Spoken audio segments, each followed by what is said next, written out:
Shalom, welcome back. Making this as a follow-up to the previous video I did on what if everything you understood about God's plan is wrong. And there were some questions that came up about the end times, about the second coming and that sort of thing. And I want to make some clarification to what I was saying, even though, like I did say, you could just go to my series on the book of Revelation and it explains everything. I figured I could just put together a quick video explaining the second coming and whatnot, and maybe it'll add some clarification to it. So here's the truth about what will happen in the end times. Because I think that we've been almost like our brains have been polluted in a way with the whole future dated book of Revelation, and we're told we're supposed to be looking for this Antichrist, but in reality, the Antichrist, all that's already happened. So now we're in Revelation, as far as the timeline goes, we're at the beginning of Revelation 20. Some people were asking, why do we not see all this, the millennial reign? Why don't we see the, Jesus reigning on the earth and everything being all hunky-dory and stuff? And it's like, well, because, one guy's like, why are we not where's New Jerusalem? It's like, well, New Jerusalem comes down in chapter 21. I was saying we're still in chapter 20. But let's just go through this real quick. We started out the last presentation with these two slides, so I'm going to start out this one again with it. Our fathers inherited nothing but lies. We got to understand that probably includes us too. I know it certainly included me. And also, Revelation 12:9 talks about Satan being the deceiver of the whole world, not everybody but you. That's the way we all like to think. Everyone's always pointing fingers at someone else. Well, this person's deceived, that person's deceived. When I read this the first time, particularly Jeremiah 16, when I read that the first time, my thought was, oh man, I guess he's telling me I've been deceived. I knew better than to point fingers at other people. Like, I didn't know much, but I knew that we've all inherited nothing but lies, probably included me too. So before we get into the end times specifically, I do want to take a moment to go over some things from the Clementine recognition. So Clement was the scribe of Peter. He wrote down a lot of Peter's teachings, and they're collected in a couple of books, the Clementine recognitions and the Clementine homilies. In the same way that we have three gospels, the three synoptic gospels, Matthew, Mark, and Luke, that are very, very similar, but there are some differences. There are some things in one gospel that are not in other gospels, and some things in one gospel is a little different than the other two. And it's the same way with the Clementine literature. There's the Clementine recognitions, the Clementine homilies, and there's also a Syriac version of the Clementine literature. So there's three different versions. In a lot of ways, they're all very similar. There are some differences. There's information in one that's not in the others, and such and so forth. So you can look through all three of these. I recommend reading all three of them. I think they all have great things that are to be gained out of each one of these books, and they will revolutionize, in a lot of ways, your faith and understanding. But one of the things that's said in the recognitions and in the homilies is that Messiah appeared on earth multiple times. So, for instance, Abraham, when he was desirous to learn the causes of things and was intently pondering about what had been told him, the true prophet Yeshua appeared to him, who alone knows the hearts and purposes of men, and disclosed to him all things that he desired. So we can see that Yeshua appeared to Abraham. Now, I think that this was probably when those three men came to visit Abraham on the way to Sodom and Gomorrah.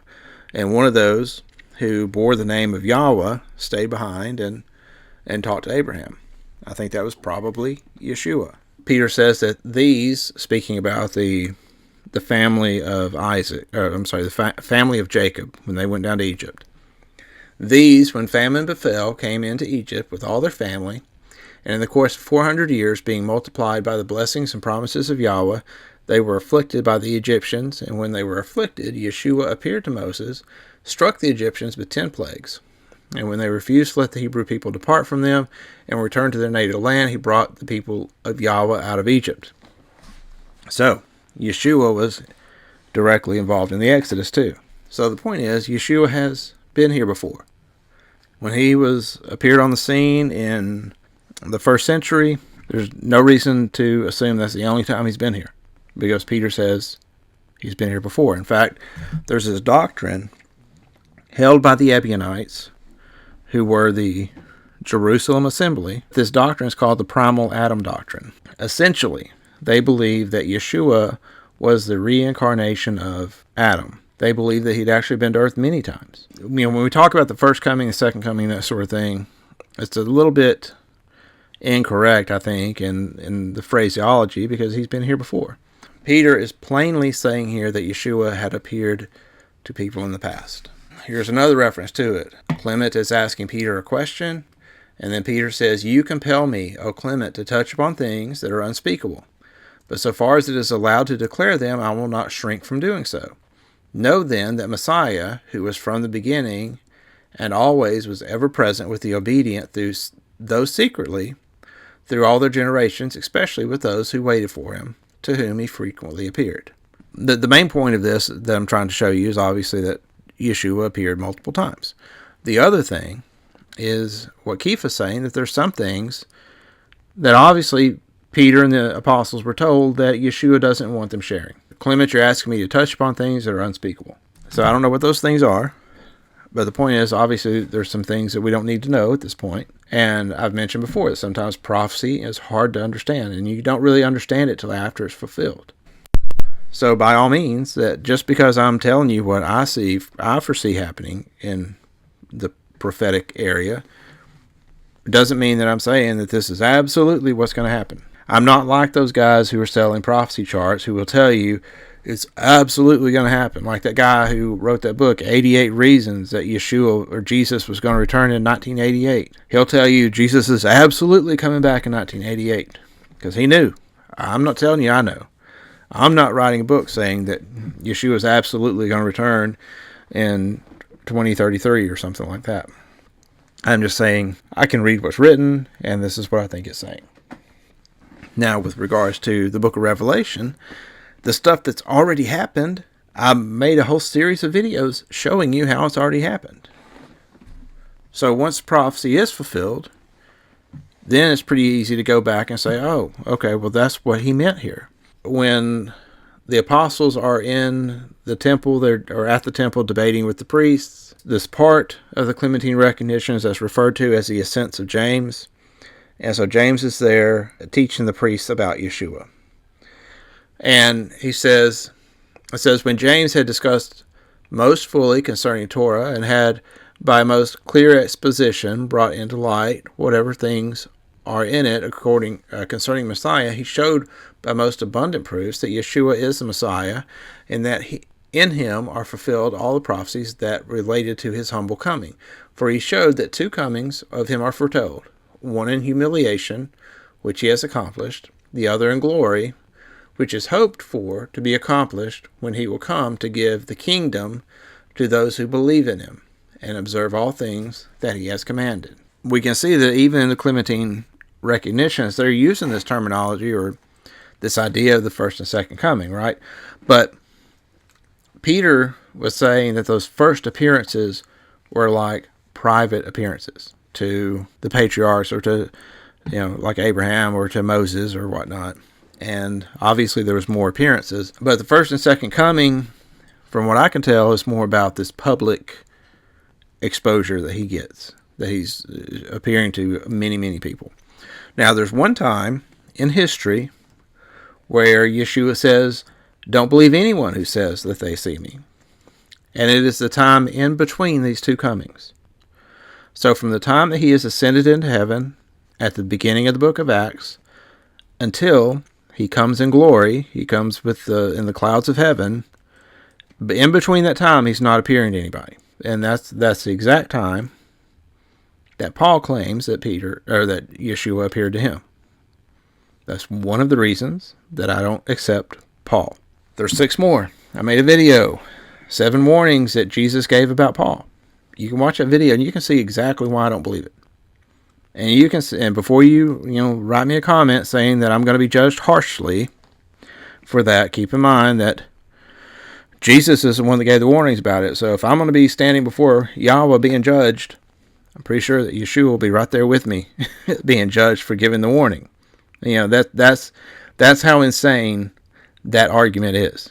God is going to judge me because I believed his son when his son said, don't believe any man who claims to see me before I return in glory, because when I come back, every eye is going to see me. One thing to point out is this word is who's going to see him. Is it going to be every eye on earth or every eye in the land? Because the word there in Greek, it could mean either one.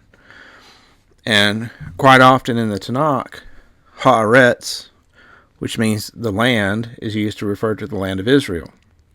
And in the book of Revelation, when you see words translated as the earth, is it the earth or is it the land? And I think given the context of the book of Revelation, it should be the land.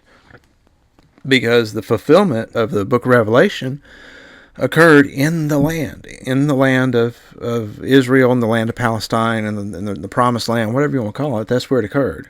And every eye saw them. Every eye saw the host of heaven fighting it out in the sky. We'll get to that in a moment. Last reference about Messiah's previous visits. And here, this right here touches upon the whole Primal Adam doctrine that I mentioned earlier.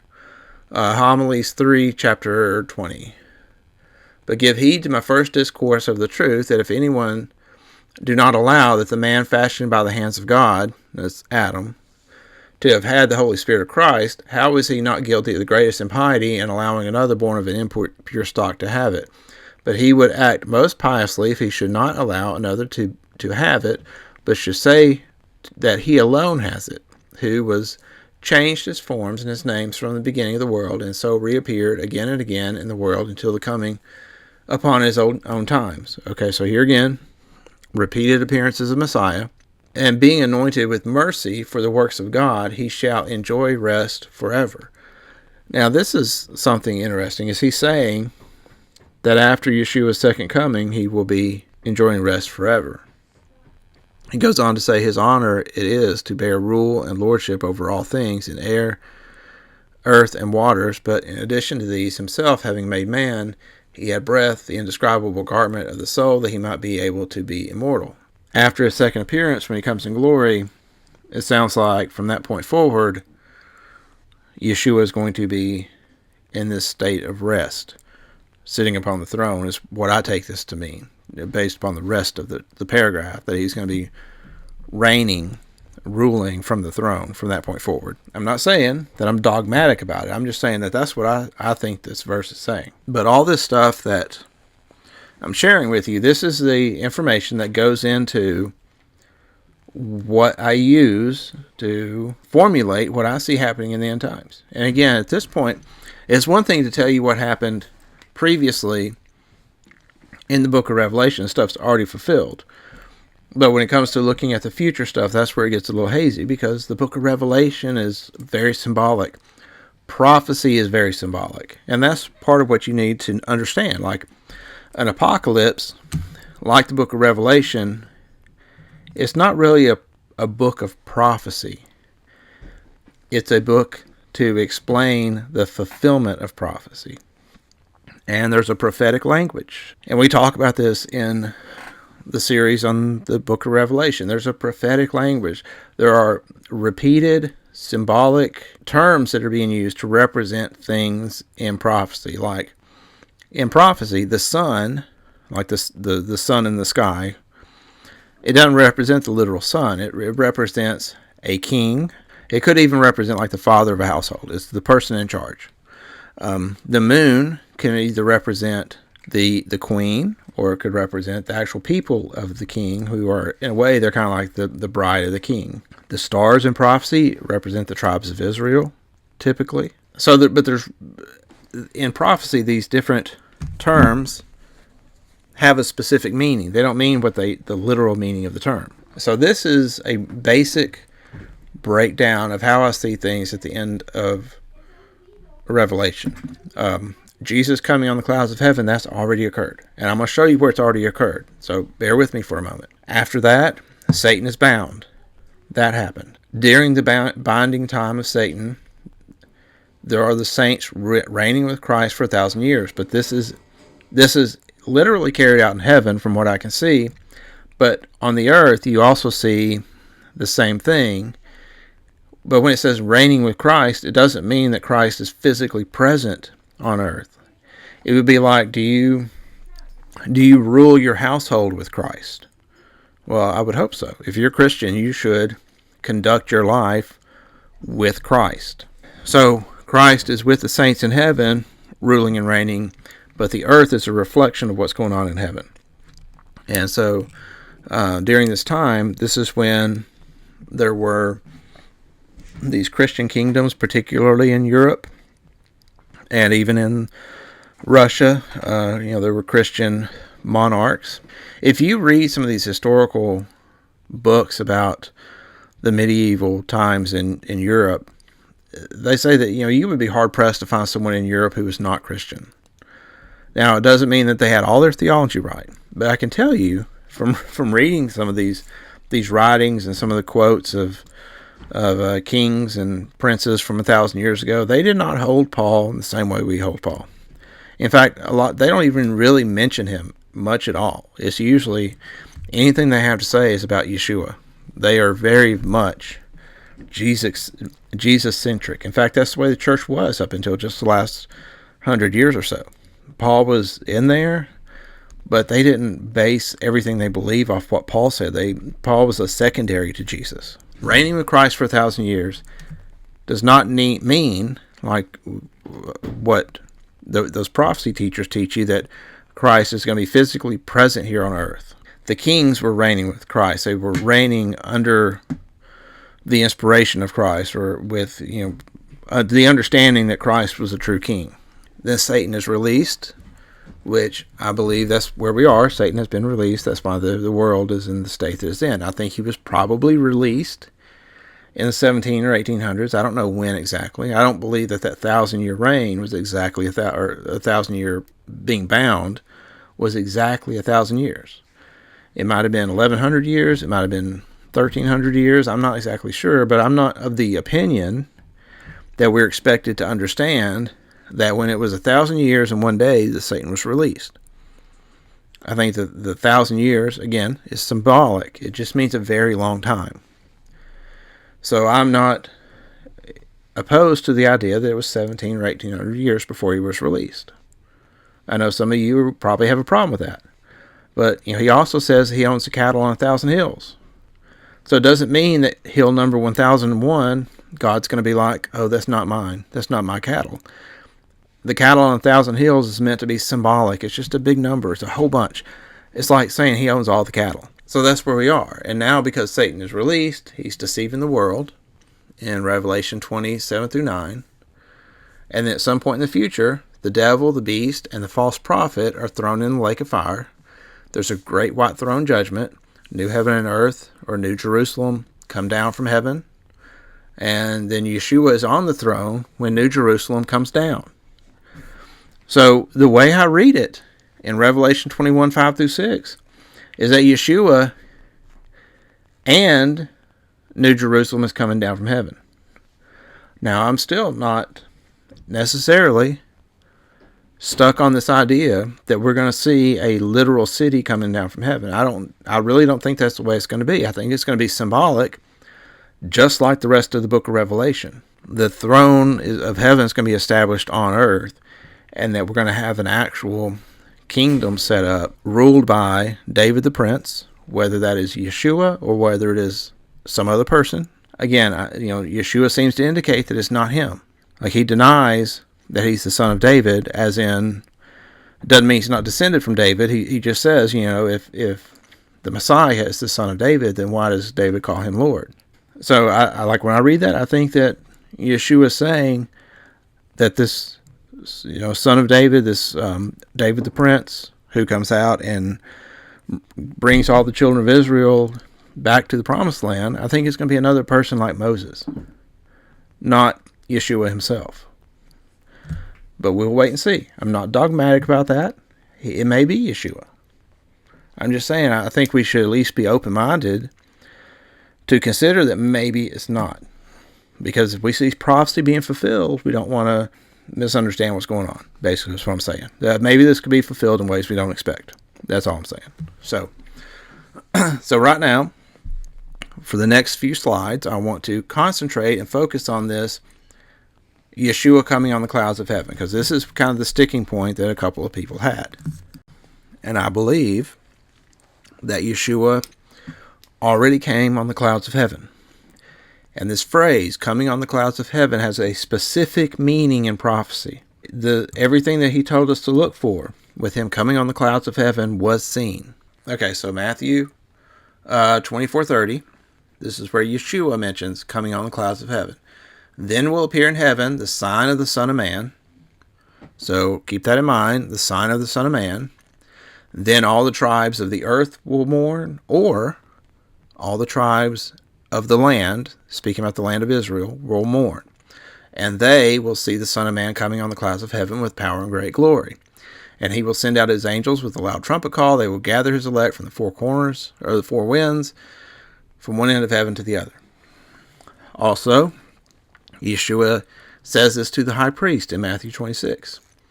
You have said so. But I tell you, from now on, you will see the Son of Man seated at the right hand of power and coming on the clouds of heaven. I do think that Yeshua probably said Yahweh there where the scripture says power, and that was the reason that he was convicted of blasphemy. That's the reason the high priest tore his robe. So we have this statement from James about Yeshua coming on the clouds of heaven, and this is right before James was murdered. Eusebius says that right after this occurred is when Titus besieged the city of Jerusalem. They've stuck James on the pinnacle of the temple, and they said that he is to tell the people about the door of Yeshua. And he says, why do you ask me concerning Yeshua, the Son of Man? He himself sits in heaven at the right hand of the great power, and is about to come upon the clouds of heaven. And from this point forward, they threw James down from the pinnacle of the temple, and he was stoned to death in the valley below. And immediately after this, Titus besieged the city. Also, Revelation chapter 1, verse 7, behold, he is coming with the clouds, and every eye will see him, including those who pierced him. All the tribes of the land will mourn over him, even so a man. So in Revelation chapter 1, multiple times, Yeshua says, these things are about to happen. I'm coming quickly. The time is near. And here in verse 7, he is coming on the clouds. And the people that see him are going to be the ones that pierced him, the ones that crucified him. All of this indicates that Yeshua was expecting to return at about the time the book of Revelation was written. And the people who pierced him, who crucified him, are still alive. And they are going to see him. So this is not possible. If he returns this year, almost 2,000 years later, the people who pierced him are not going to be around to see him. All of this points toward Yeshua coming right then. And this would have been around 66 CE. Josephus, War of the Jews, Book 1, Chapter 5, Paragraph 3. Thus were the miserable people persuaded by those deceivers, and such as but belied God himself, while they did not attend, nor give credit to the signs that were so evident, and did so plainly foretell their future desolation, but like men infatuated, without either eyes to see or minds to consider. Who does that sound like? Without eyes to see or minds to consider. Eyes to see or ears to hear. Did not regard the denunciation that God made to them. Thus there was a star, resembling a sword, which stood over the city, and a comet that continued a whole year. What was the sign of Yeshua's first coming? What was it the Magi followed from Bethlehem? It was a star, wasn't it? And, like every depiction of the Star of Bethlehem looks just like this. Does that not look like a sword? And I wonder if the reason that this star is always depicted this way is because there's something ingrained in our psyche, or maybe it's just the Holy Spirit moving the artist to depict the star this way. But for some reason, when the Star of Bethlehem is pictured, it's almost always like this. It's almost always in the form of either a cross or a sword. depending on what you think that looks like. I mean, to me, I could see how that looks like a sword. I could also see how that looks like a cross. Yeshua said, I didn't come to bring peace on earth, but a sword. Maybe Yeshua intended for it to look like a sword. But I tell you what, if you were to ask somebody, what is the sign of the Son of Man? A lot of people are going to say, well, I think that's a cross. I mean, that's what people wear around their neck. That's the Christian iconography that we all are familiar with. You know, the cross has really become the sign of the Son of Man, whether that's what it was whether that's what it was originally intentioned for or not. But would it make sense if the sign of Yeshua's birth was a star? Would it not also make sense that at his second coming it would be a star? Yeshua says the sign of the Son of Man will appear in the heaven. I don't know much more it could be besides a star. So what does the coming with the clouds mean?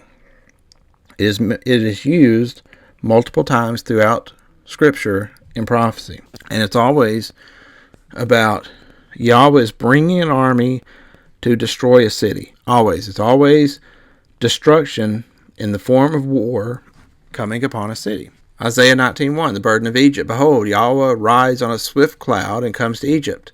The idols of Egypt will tremble at his presence, and the heart of Egypt will melt in its midst. I will stir up the Egyptians against Egyptians, and they will fight each one against his brother, and everyone against his neighbor, and city against city, and kingdom against kingdom. The spirit of Egypt will fail in its midst. I will destroy its counsel. They will seek the idols, the charmers, those who have familiar spirits, and the wizards, and I will give over the Egyptians to the hand of a cruel lord, speaking about Nebuchadnezzar.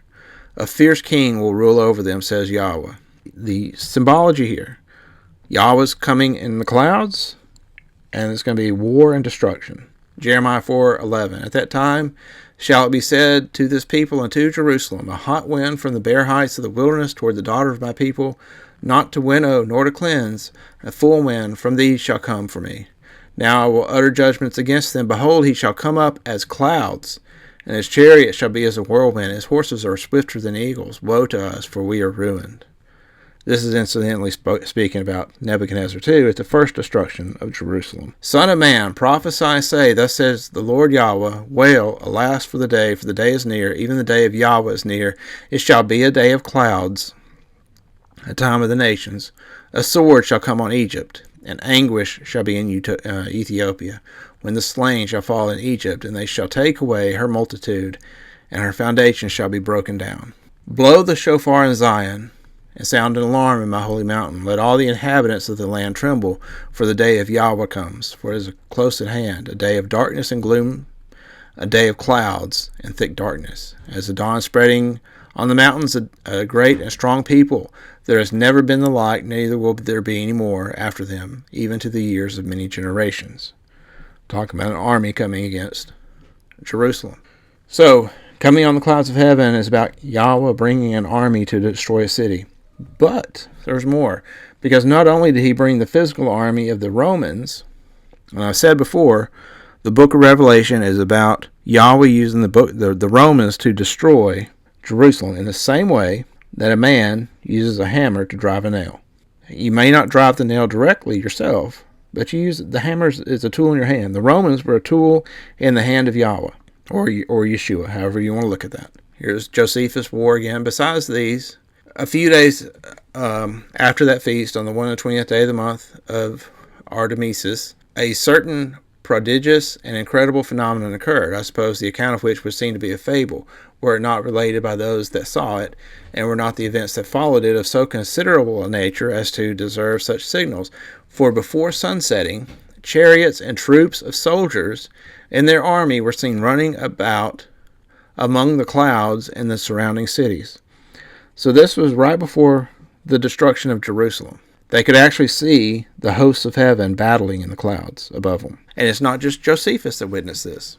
Tacitus. Prodigies had occurred, which this nation, prone to superstition, but hating all religious rites, did not deem it lawful to expiate by offering and sacrifice. There had been seen hosts joining in battle in the skies, the fiery gleam of arms, the temple illuminated by a sudden radiance from the clouds. The doors of the inner shrine were suddenly thrown open, and a voice of more than mortal tone was heard to cry out that the gods were departing, that Elohim was departing.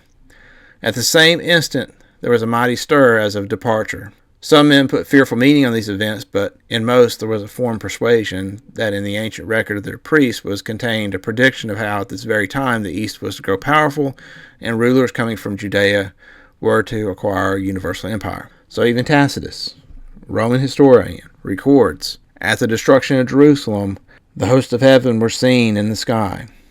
So when Yeshua said that he would return in the clouds of heaven with the hosts of heaven, ready to wage war, it was actually witnessed. Every eye saw it in Judea. So I'm going to show you now why I think that it said reigning with Christ for 1,000 years was in heaven. And we're also going to look how heaven and earth and New Jerusalem come down from heaven after Satan is bound.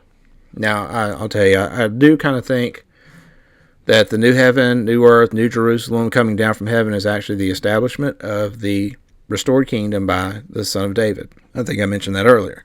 I don't believe that we're necessarily going to see a gigantic city coming down. The kingdom coming down from heaven is going to be the kingdom established on earth. Yeshua tells us, when he's speaking about the kingdom of God, he says, it's near you, it's within you, it's at hand. He doesn't say it's way out in the cosmos somewhere. So reigning with Christ for 1,000 years.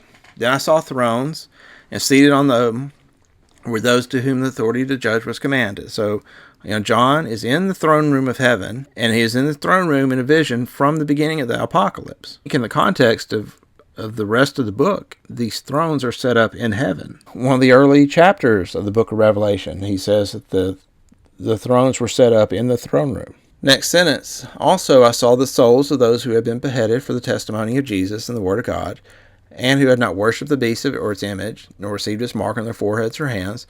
They came to life and reigned with Christ for 1,000 years. Like he saw the souls of those who had been beheaded, and they were in the throne room previously. So all of this, to me, sounds like they're still in the throne room, reigning with Christ for 1,000 years. Now, that doesn't mean that we don't see this reign on earth, and we did. There was more than 1,000 years in which the kingdom of Yeshua, the kingdom of Christ, was flourishing, primarily in Europe and in Russia. And then at some point, in the last couple of hundred years, we had the rise of Zionism, we had the synagogue of Satan come back into power, and I believe that was the sign that we were supposed to know on earth. When that happened, we're supposed to be like, oh, okay, something happened. What happened? And I know that probably everyone listening to this video has looked around at the earth, at the world, the state of the world today. And you've seen how wicked everything is and how awful things are getting. I don't know, maybe 2016, 2017. I didn't think things could get any worse. And here we are in 2023, and it's worse. And it's going to continue to get worse. I think in 5 years from now, we're going to be like, man, I can't believe how bad it is. I thought things were bad in 2024. So why are things getting so bad? It's because Satan has been released. If we understood the book of Revelation, then we would understand how to explain what was going on. It's going on because the dragon's been released. And his synagogue is raising to power. And the synagogue of Satan is the people that is pushing all the abominable stuff today. The ruling and reigning with Christ is being done in heaven, but you see it reflected on earth. So this is after Satan is defeated, after the war of Gog and Magog. Then you see a new heaven and a new earth. For the first heaven and the first earth had passed away, and the sea was no more. And I saw this holy city, New Jerusalem, coming down out of heaven from God, prepared as a bride adorned for her husband. And I heard a loud voice from the throne saying, behold, the dwelling place of God is with man. He will dwell with them, and they will be his people, and God himself will be with them as their God. He will wipe away every tear from their eyes, and death shall be no more. Neither shall there be mourning, nor crying, nor pain any more, for the former things have passed away. A couple of people, more than one person asked, why don't we see this on earth? If Yeshua's already returned, if he returned in the clouds already, why don't we see this on earth? Because when Yeshua returned in 66 or 70 or somewhere around then, AD, he was returning in vengeance, and that was also his returning in glory. But now, as far as we know, somebody's like, well, where's Yeshua right now? Well, dude, I'm assuming that what Peter said was right. And Yeshua returned, brought the armies of heaven, brought the Roman army, destroyed Jerusalem, defeated the Edomites, and then he went back to heaven. He may still be here on earth somewhere. I don't know. Peter says after he returns, then he's going to rest. And that's another reason I'm thinking maybe this David the Prince may not be him. That Yeshua is going to assist this David the Prince, but there will be a human being leading the tribes of Israel just like it was in the Exodus led by Moses. Not dogmatic about that. That's just what I think. That's what I think based upon what the text says. I may be misunderstanding it. I guess if I was selling prophecy charts and all that stuff, I would probably tell you that I know what's going to happen and I've got all the answers and that Jesus Christ is returning in 1988, but I don't. I don't have all the answers. I'm just telling you this is what, based upon what the text says, this is what I think is going to happen. Take it or leave it. So here's new heaven, new earth coming down, new Jerusalem coming down. And he was seated on the throne said, Behold, I'm making all things new. And he said, Write this down, for these words are trustworthy and true. And he said to me, It is done. I'm the Alpha and the Omega, the beginning and the end. Okay, so who is this? Who is the Alpha and the Omega, the beginning and the end? Is that not the Son of Man? Is that not Yeshua? Yeshua is sitting on the throne. The way I read this is the throne in New Jerusalem coming down. Yeshua is sitting on the throne as it's coming down from heaven. So where is Yeshua? This is after he came on the clouds of heaven, after he destroyed Jerusalem, he's sitting on the throne in heaven. To the thirsty I will give from the spring of the water of life without payment. The one who conquers will have this heritage, and I will be his God, and he will be my son. But as for the cowardly, the faithless, the detestable, the murderers, the sexually immoral, sorcerers, idolaters, and all liars, sorry, Paul, their portion will be in the lake that burns with fire and sulfur, which is the second death. Then came one of the 7 angels who had the 7 bowls, full of the last 7 plagues, and spoke to me, saying, Come, and I will show you the bride, the wife of the Lamb. He carried me away in the spirit to a great high mountain, and showed me the holy city, Jerusalem, coming down out of heaven from God, having the glory of God, its radiance like a most rare jewel, like a jasper, clear as crystal. To summarize, I understand that Yeshua did return in glory, and every eye on the land saw him. Every eye in Judea saw him and the host of heavens coming and fighting in the clouds. We have the sign of the Son of Man in the heavens, just like it did at his birth. All the signs were there for his second coming. It's not that it was missed. Everyone there saw it. It's written about in the history books. The only thing that we don't have is we don't have Yeshua coming down and saying, Hey, it's me, Jesus. But if you understood what to look for, then you should have known. Like if you were there in Judea, you would have looked up. I'm sure that his followers who were on the way to Pella, fleeing for their lives out of the city of Jerusalem, probably looked up and was like, Hey, there's our guy. There's Yeshua. He's waging war against the forces of evil. It's just we just don't know about it. In fact, a lot of people, they've been taught not to believe anything Josephus says. Well, it's not just Josephus that recorded it. We actually have a second witness, Tacitus. So anyway, hopefully that clarifies my position, because we have the signs and the information to be able to identify his return. And so if somebody were to say that he appeared to him now, well, that might very well be true. I've heard stories of people saying that Yeshua appeared to them. The only time that I understand that proscription against believing someone was during the time in between his ascension from the Mount of Olives until he returned in the clouds of heaven. And that's the exact period in time when Paul says that he saw him. And I don't believe him. Yeshua actually says there in Matthew 24, don't believe any man. Any man. There's no exception for Paul. I could go on about this for another 20 minutes, but I won't. I'll spare you. But anyway, I hope this has answered some questions. I know this is probably not what a lot of people believe, but it's what I believe to be true. I gave you the sources. You can go back and confirm for yourself. You can watch the entire series I did on the book of Revelation. So pray that this has been a blessing to you. Thank you for listening. Shalom.